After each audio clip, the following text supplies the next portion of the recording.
Sa nakarang episode ng ating moto adventure, in-explore naman natin ang daang nag-uugnay sa New Clark City hanggang Capas, Tarlac.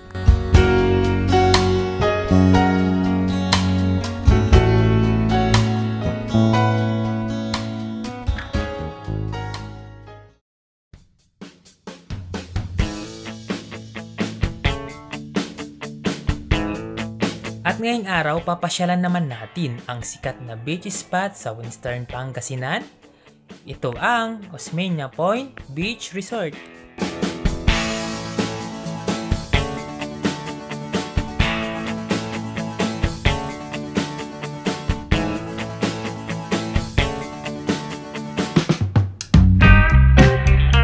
Dito ay dadaanan din natin ang twist-twist na daanan. Ito ang zigzag road ng Sual.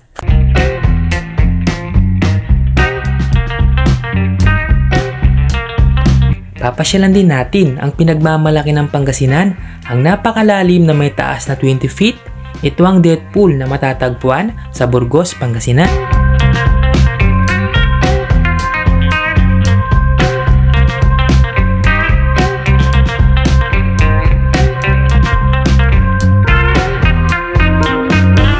Ako nga po pala si JTB Flores at sana samahan niyo po ako muli sa aking panibagong moto adventure dito sa probinsya ng Pangasinan.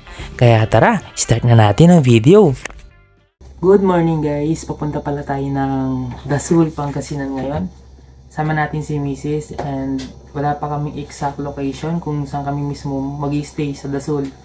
And hahanap na lang siguro kami ng magandang ambience na resort para ma-share namin sa inyo and magkaroon kayo ng idea para this coming summer may sasama kayo sa option nyo kung saan kayo pupunta, part of Pangasinan. And time check tayo, 4:38 na guys. So ayan o, this oras na kami, dapat kanina pa kami nakaalis ng bahay. Anyway, take off na rin kami. Yan, naka-ready na yung gamit, helmet, jacket. Tutuloy ko na lang siguro yung vlog pag medyo maliwanag na yung daan kasi sa ngayon medyo madilim pa. So, ngayon guys, mamaya na lang ulit. Welcome to Labrador, Pangasinan. Ito na yung pamilihan guys na mga dried fish and fresh na isda, ganon, na nagagaling sa dagat. Actually, tabi niya lang yung dagat dito sa right side natin. Ito, pag magagaling kayo ng 100 Islands, Alaminos, madadaanan nyo tong Sual na to na maraming pamilihan ng mga pangpasalubong na mga dry fish. Ayan o, welcome to Sual, Pangasinan. Madadaanan din natin pala guys yung zigzag road ng Sual, Pangasinan. Actually, ito na yun, pinabaybay na natin siya and mga siguro 500 meters magmula dito, zigzag road na. So, ang laki ng improvement nung zigzag road na to guys, kasi before hindi pa siya naka-aspaltado and medyo marami pang puno nakapaligid sa kanya na matataas na puno.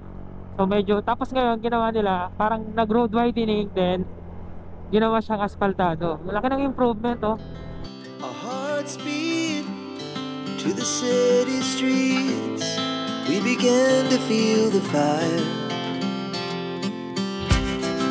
We rise like tall buildings as the chemicals they take us higher. The night's young and it's just begun as she puts her hand in mine. We wanna chase the night, wanna dance to the light, pull the stars from the sky, just two hearts running wild. Never sleep, never stop, as we shout from the top. City of Alaminos. Welcome to Alaminos City. Hindi na tayo umabot ng part ng Alaminos City sa may 100 Islands.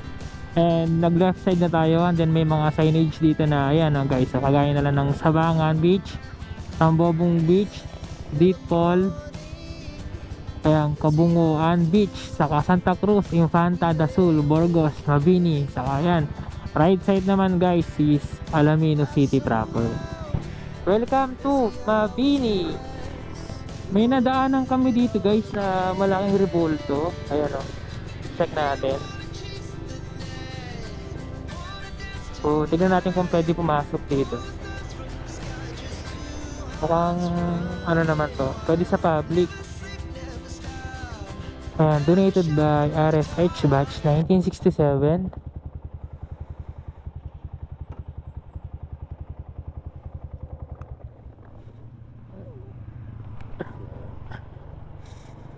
Okay, check natin. Ang laki yun, ang ganda oh. Ah, Santo Niño Parish. Oh, pwede palang pumasok dito. May mga upuan naman guys, ayan. Nakalagay dito guys. Yan oh. Santo Niño Parish Monument Legacy for 500 years of Christianity. Ayan. May donation box din sila dito. Laki. Ayan o, may donation box din sila. Ayan o. Para natin siyang kuha na ng ano guys, drone shot.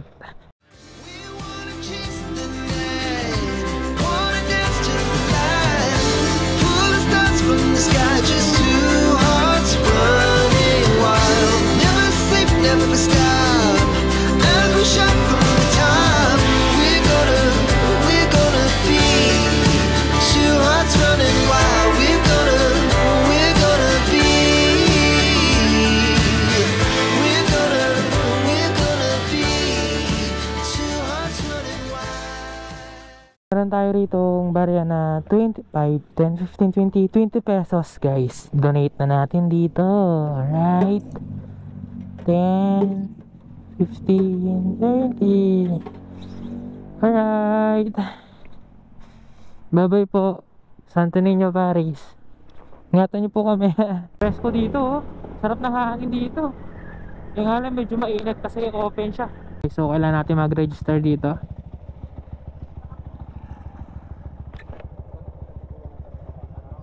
Hello po, good morning po.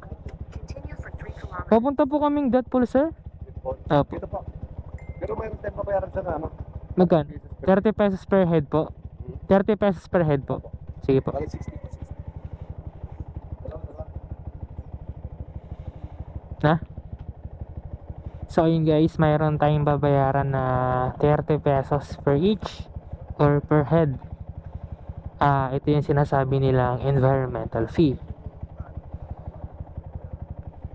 Ito yung mga wait lang po. Ito yung mga babayaran guys Ayan o. Thank you po. So based sa ating Google Map guys, meron na lang sigurong 4.9 kilometers or 11 minutes para marating natin ang Deadpool. Actually wala naman talaga sa balak namin pumunta ng Deadpool guys, pero dahil nandito na rin kami sa may Burgos o sa may Dasul, dadaanan na natin para may share ko naman sa inyo.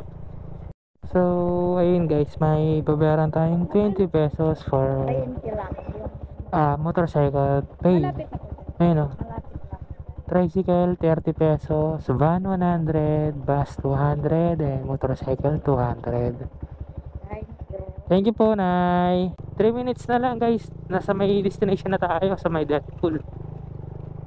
Hindi naman tayo maliligo doon, magdo-drone shot lang tayo.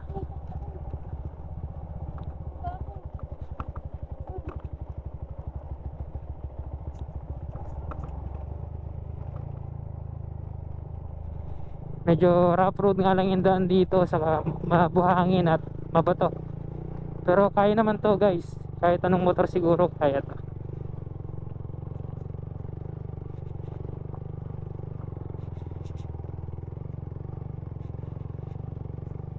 Uy, kita ko na yung dagat oh.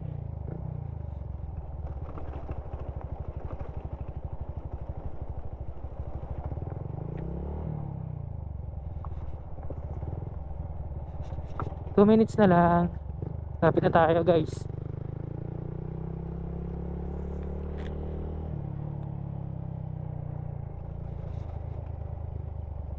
Saan ba? Right o left? Dito. Left side. Sira kasi yung signage eh.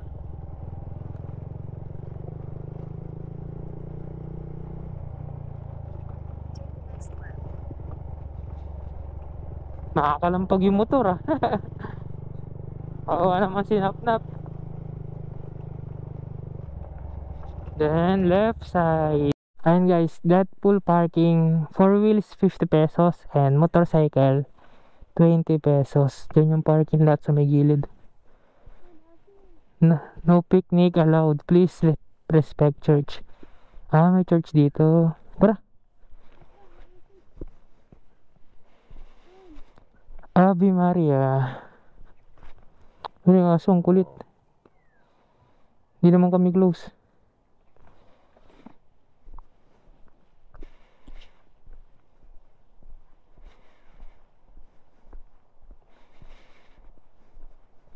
Kapo lang.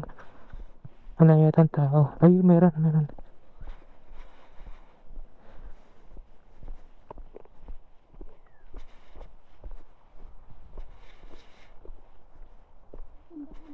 Hello po. Kuya, nagpark na po kami doon sa labas po. Saan po magbabayad, kuya?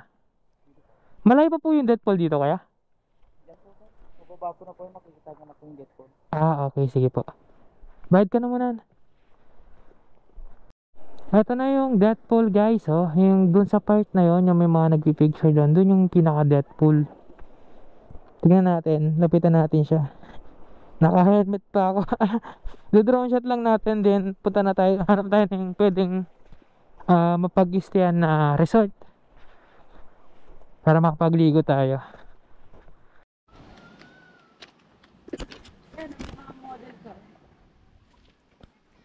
Talaga ng mga bato dito. Oh, yan oh. Talaga ng mga bato. Dapat dito nakatsinelas ka oh. Kung hindi, masugat ka rito. Oh. Kaya mo ba? Ay! Talim na mga bato na to.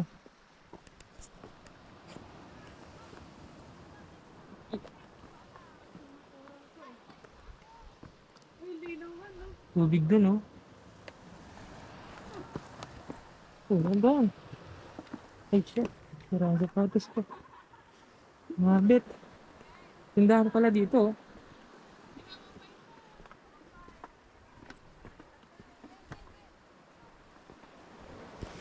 Nabonit pa tayo guys. Mainit eh.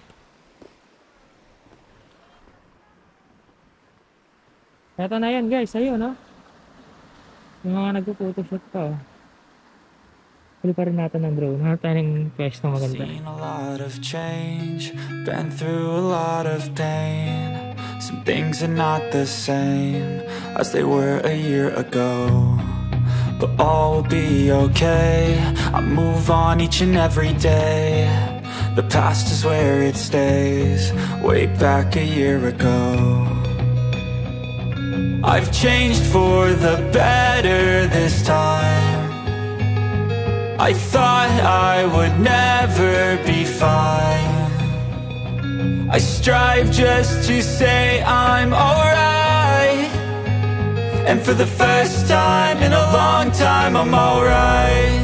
I've seen a lot of change, been through a lot of pain. Some things are not the same as they were a year ago, but all will be okay. I move on each and every day. The past is where it stays, way back a year ago.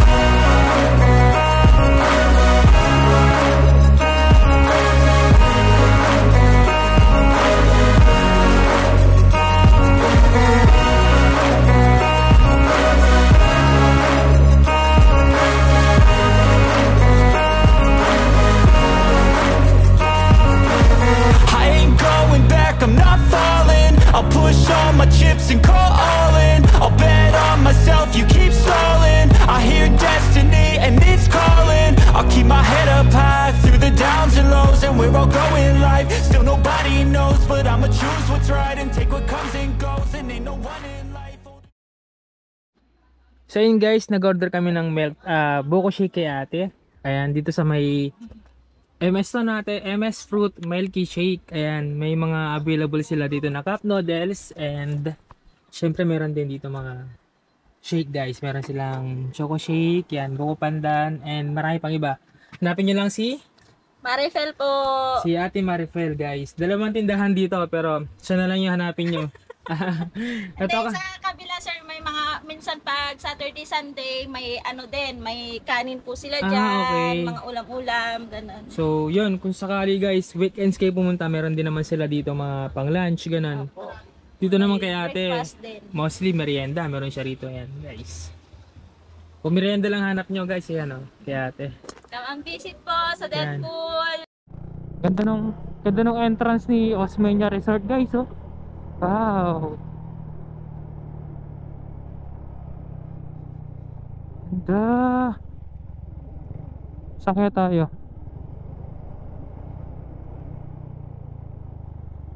Wow. Pala isdaan naman to, oh. Ito pala fish pan siguro to. Saan ba? Dito. 6 AM open. Ganda, oh. Nice. Ayan o, Osmeña Point Beach Resort. This way. Left side. This way.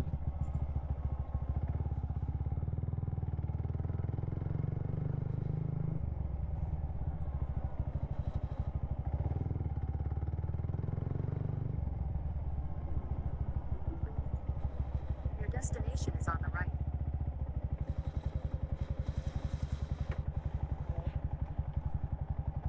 Magkano yung day tour niya ate? Dito lang.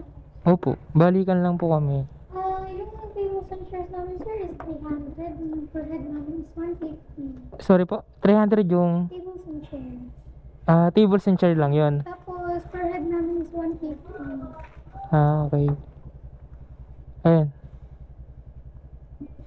Pwede makita yung saan ba bandayin natin? Pwede pakita ba yung content? Ay, ganun. Ando, may mga ano, diba? Rocks formation.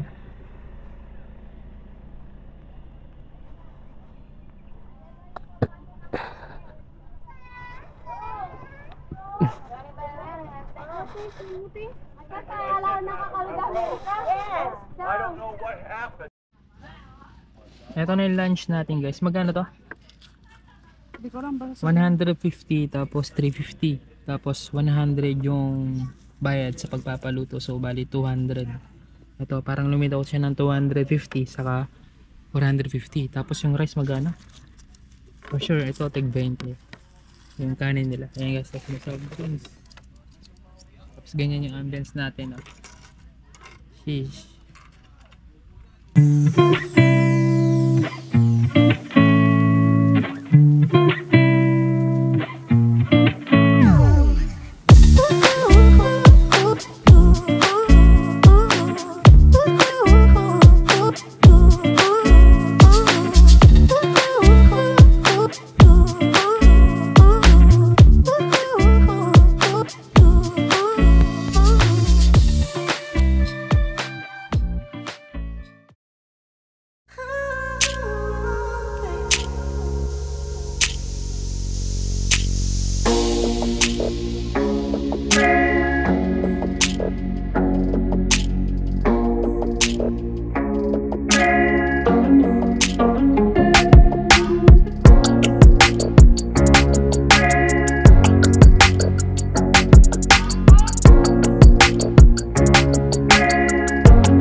Okay, time check tayo guys. Alas 2 na ng hapon. So pauwi na kami.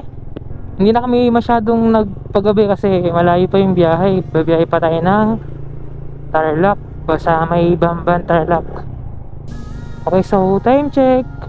Dadaan pa pala tayo ng Bayambang, Pangasinan. So mula dito hanggang Bayambang 3 hours yung biyahe. So mga 5 o 5:30 nandun na tayo sa may Bayambang. Then Bayambang to Bamban, Tarlac siguro more or less 2 hours na lang nun. Kaya gagabihin pa rin tayo. So ingat sa atin guys.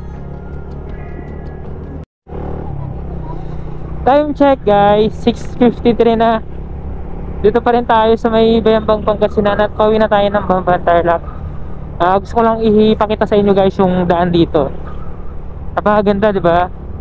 Pagkabilang side, puno ng mga ilaw, kaya kahit wala sigurong ilaw dito sa may mismong poste ng Meralco, maliwanag pa rin yung daan. Ayun o. Kumbaga, yung advantage kasi nito guys, nang may ganyang ilaw sa daan, kahit madilim pa yung kalsada, kahit wala pang poste ng kuryente o kaya kahit walang ilaw, malalaman mo pa rin na nasa tamang lane ka kasi ayun o, may pattern siya may gauge siya kumbaga, diba? Touchdown sa Capas guys, nandito na rin tayo finally habang ng biyahe natin. So siguro guys, dito ko na rin tatapusin yung vlog and maraming salamat dahil tinapos niyo yung video na to and sana nagustuhan nyo at sana nabigyan ko rin kayo ng isang idea or option sa mga pagpipilian nyo this coming summer. Anyway guys, abangan nyo po yung susunod nating vlog. Maghahanap ulit ako ng ibang destination na beach resort sa part ng Pangasinan. So yun guys, hanggang dito na lang. Pagod na rin ako and ride safe sa atin lahat and God bless. Peace you. Bye bye.